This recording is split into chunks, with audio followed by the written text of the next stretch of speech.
Hi friends, అందరూ ఎలా ఉన్నారు? బాగున్నారా?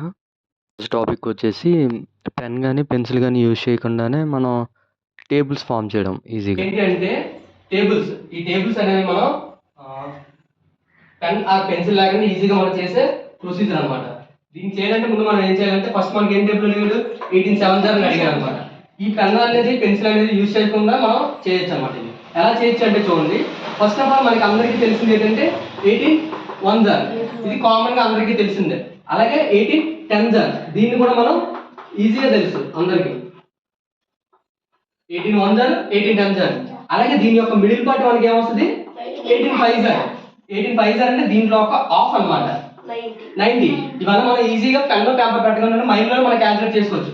18 అలాగే 18 180. ఆ 180 లో ఆఫ్ ఎంత మనకి 90.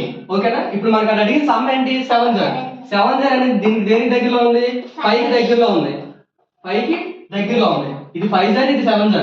దీనికి డిఫరెన్స్ ఎంత ఉంది, 2 ఉంది అనమాట.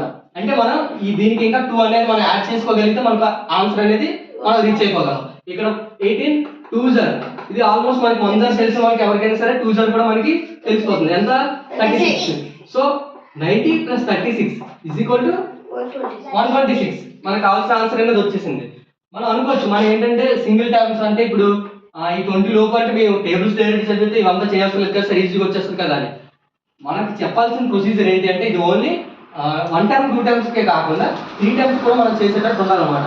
ఫర్ ఎగ్జాంపుల్ మనం తీసుకుంటే 180 × 120 తీసుకోండి. ఇప్పుడు ఈ వాల్యూస్ లో 120ని మనం 100 + 20 కింద డివైడ్ చేసుకుంటాం అనమాట మల్టిప్లై చేసేటప్పుడు. సో 180ని 100తో మల్టిప్లై చేస్తే మనకి ఎంత వస్తుంది, 18,000 వస్తుంది.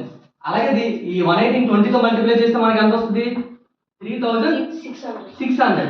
ఓకే, 0 0 6 1 2. So final answer 21600. చూడండి మనకి 3 డిజిట్ కూడా మనం డైరెక్ట్గా చేసుకోవచ్చు. అర్థమైందా?